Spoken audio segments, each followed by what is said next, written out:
Hello, welcome back to our channel general studies with Anup K Verma.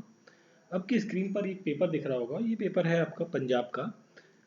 Punjab that means यहाँ पर हम बात करें अगर जो पंजाब का जो टेट का एग्ज़ाम है, पंजाब स्टेट का टेट का एग्ज़ाम आपका री एग्ज़ाम हुआ है, जो कि पेपर टू का आई थिंक यहाँ पर था। पेपर टू का री एग्ज़ाम आपका कंडक्ट हुआ है और ये एग्ज़ाम हुआ है आपका 30 अप्रैल को 2023 के अंदर। तो अब हम इस पेपर के अंदर लगभग आपको 150 क्वेश्चंस आपको देखने को मिलेंगे, जो कि डिफरेंट डिफरेंट सेक्शंस के हैं, जिसके अंदर आपको पंजाबी लैंग्वेज, मैथमेटिक्स के क्वेश्चंस हैं आपको मिलेंगे और थोड़े से इंग्लिश के लैंग्वेज के क्वेश्चंस मिलेंगे। ठीक है, और कुछ पेडोलॉजी और रिलेटेड क्वेश्चंस आपको देखने को मिलेंगे। बट हमारा कंसर्न इस पर्टिकुलर वीडियो सेशन के अंदर है क्वेश्चन नंबर 101 से लेके 120 तक के बीच में जो भी क्वेश्चंस आपके बेसिकली जो जीएस के क्वेश्चंस हैं कुछ यहाँ पर, और कुछ क्वेश्चंस आपको देखने को मिलते हैं साइंस के। तो उन क्वेश्चंस को हम यहाँ पर क्या करेंगे, डिस्कस करेंगे कि वो क्वेश्चंस के आंसर्स क्या होंगे यहाँ पर। तो हम यहाँ पर उन क्वेश्चंस को यहाँ पर देखेंगे। तो यहाँ पर आप देख सकते हैं। ओके, तो देखिए 91 नंबर क्वेश्चन से हम बात करेंगे यहाँ पर। सॉरी 101 बोल दिया था मैंने। तो देखिए यहाँ पर यहाँ तक 90 तक क्वेश्चन जो है आपके वो इंग्लिश के आ जाते हैं। 91 नंबर क्वेश्चन से आपका शुरू होता है, जो कि साइंस और जीएस के कुछ क्वेश्चन को यहाँ पर कंसिडर किया गया है। तो हम बात करते हैं इनके सॉल्यूशन के बारे में। तो एक्सपेंशन ऑफ एब्रिविएशन, जो गैप है इस वर्ड का, बेसिकली जो फुल फॉर्म होगा क्या होगा ये पूछा गया है सिंपली। तो यहाँ पर गैप का मतलब होता है Ganga action plan. Option number C होगा यहाँ पर correct answer. Which group of organism are not constituent of food chain. तो यहाँ पर देखिए वुल्फ, ग्रास एंड स्नेक। तो ये क्या है भाई, इनमें से कोई भी व्यक्ति जो है, मतलब इन तीनों में से कोई ग्रास नहीं खाता है ना। दैट मीन्स यहाँ पर नॉट है, तो दैट इज ऑप्शन सी यहाँ पर क्या हो जाएगा, करेक्ट आंसर हो जाएगा। नेक्स्ट क्वेश्चन है क्वेश्चन नंबर 93। सो 93 नंबर क्वेश्चन में आपसे पूछा गया है, थोड़ा सा ऊपर कर लेते हैं। ओके, 93 नंबर क्वेश्चन में पूछा है what type of chemical reaction takes place when electricity is pass through the air through the water. So यहाँ पर जो रिएक्शन होगी वो होगी आपकी डिकम्पोजिशन रिएक्शन। ऑप्शन सी होगा यहाँ पर correct answer. The scientific process by which crop plants are enriched with the certain desirable nutrient is called as a biofortification. That is option number C यहाँ पर क्या हो जाएगा, आपका करेक्ट आंसर होगा क्वेश्चन नंबर 94 का। और आपको ये पीडीएफ चाहिए क्वेश्चन पेपर का, तो आपको हमारे टेलीग्राम चैनल से आपको ये पीडीएफ मिल जाएगा, वहाँ पर मैंने ऑलरेडी अपलोड कर दिया है। Given below are the few statements regarding the somatic hybridization. तो somatic hybridization की हम बात करें तो ये protoplast from the cell of different species can be fuse होते हैं यहाँ पर। और साथ में सेकंड स्टेटमेंट तो करेक्ट है, फर्स्ट आपकी गलत है। यहाँ पर सेम प्लांट्स के अंदर नहीं होते, डिफरेंट स्पीसीज के अंदर होते हैं। एंड साथ में हम यहाँ पर बात करें तो treatment of cell with cellulose and pectinase is mandatory रहते हैं यहाँ पर। थर्ड करेक्ट है, फोर्थ गलत है। तो सेकेंड 3 करेक्ट है, दैट मीन्स आपका ऑप्शन नंबर डी हो जाएगा यहाँ पर क्वेश्चन का correct answer, question number 95। Next question है हमारा 96 नंबर क्वेश्चन। चिपको मूवमेंट कहाँ पे लॉन्च हुआ था भाई? जाहिर सी बात है आपका ये उत्तराखंड में शुरू हुआ था, और ये किसके लिए था? For the protection of the forest के लिए। Among the following biogeochemicals cycle which one does not lose due to the respiration. So यहाँ पर देखिए फॉस्फोरस भी रहेगा, नाइट्रोजन भी रहेगा और सल्फर भी रहेगा। तो क्वेश्चन का करेक्ट आंसर होगा यहाँ पर option number D, all of the above. If the certain carbon atom fixed by producer already have passed through 3 species, the tropic level of last species would be यहाँ पर रहेगा tertiary consumer. That is option number 3 is the correct answer, question number 98. Next question की तरफ बढ़ते हैं। हमारा next question है 99 number question. तो देखिए 99 नंबर पे पूछा है इन्वायरमेंटल प्रोटेक्शन एक्ट कब होता है? 1986 के अंदर। Air prevention and control of pollution act ये आपका आता है,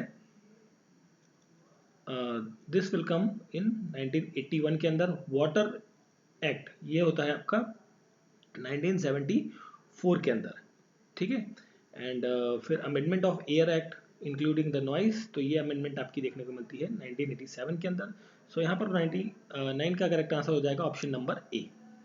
विच of the following impurities is easiest to remove from the waste water? That is the suspended solids जो हैं उनको आप आसानी से निकाल सकते हैं उसके ट्रीटमेंट के लिए, ठीक है।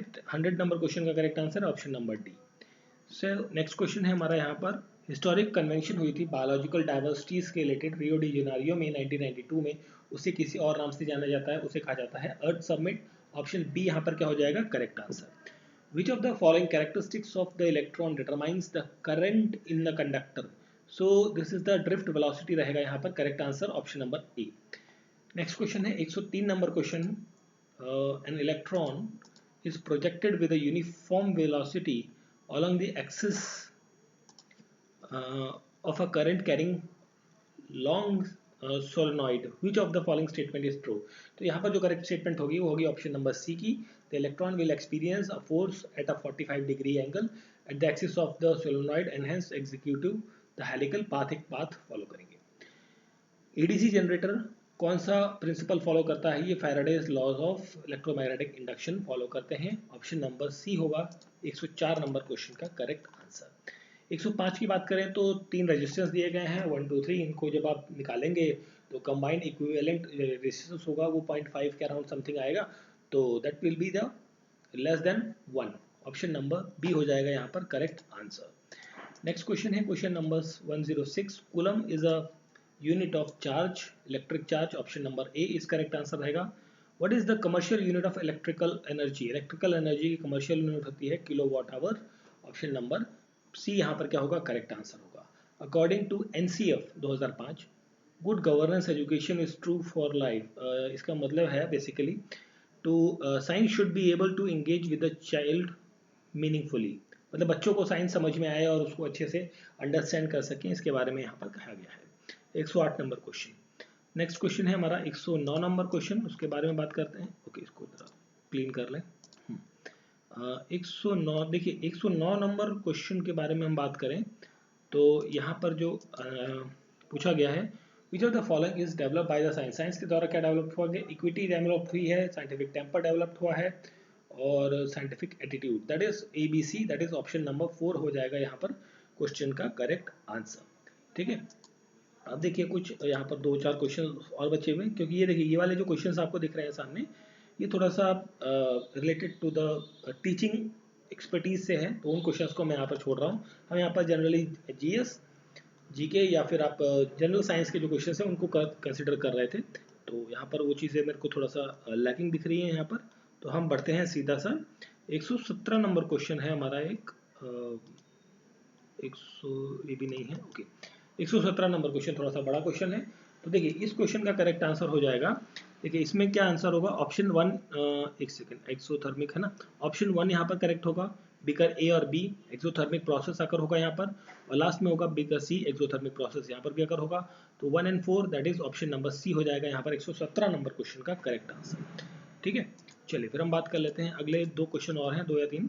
तो पीएच क्या है होता है ह्यूमन बॉडी का जनरली, तो ये आपका देखिए 7.35 टू 7.45 के अराउंड रेंज रहती है, बट ये रेंज यहाँ पर कहीं मेंशन नहीं है, तो जो मोस्ट अप्रोप्रिएट आंसर बन रहा है मेरे ख्याल से वो बन रहा है ऑप्शन नंबर ए।